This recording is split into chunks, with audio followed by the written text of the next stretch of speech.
Une étrange histoire à présent, une histoire de dépôt clandestin de mollusques et de poissons. Ça se passe dans la région montoise.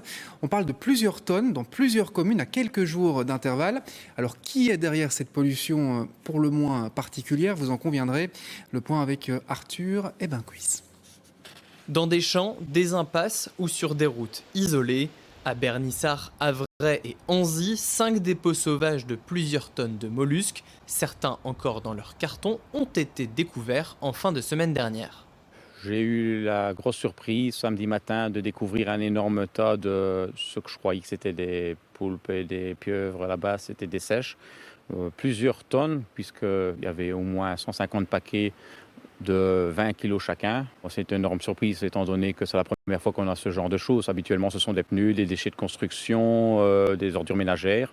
Élément interpellant sur 2 sites, la présence de scellés de l'Agence fédérale pour la sécurité de la chaîne alimentaire, ce qui indique que des contrôles ont été effectués sur ces denrées, mais malgré la venue des analystes de l'AFSCA, rien ne permet d'établir leur provenance. Ce sont tous des cartons et tous des sacs sur lesquels il n'y a aucune information, aucun étiquetage précis. Il y a juste quelques annotations au feutre, des annotations manuscrites, et il y a juste ce papier collant AFSCA. Donc les indices sont quand même assez minces, mais il y a dû avoir à un stade quelconque une intervention de l'AFSCA. Les premières découvertes remontent à la semaine dernière, les plus récentes à ce dimanche.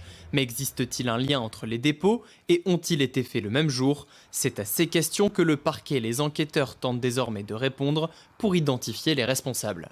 On a bien sûr une amende qui est possible, mais on a aussi peut-être parfois le plus important, tout ce qui est la dépollution. À partir du moment où on va trouver la personne responsable, ici la ville va faire le nécessaire pour dégager tout ce dépôt clandestin. Ça engendre de nombreux frais. On pourrait avoir évidemment recours à une action pour demander le remboursement de tous les frais qui ont été exposés. Des sanctions prévues pour empêcher ces dépôts illégaux et les nuisances, ici olfactives, qui les accompagnent.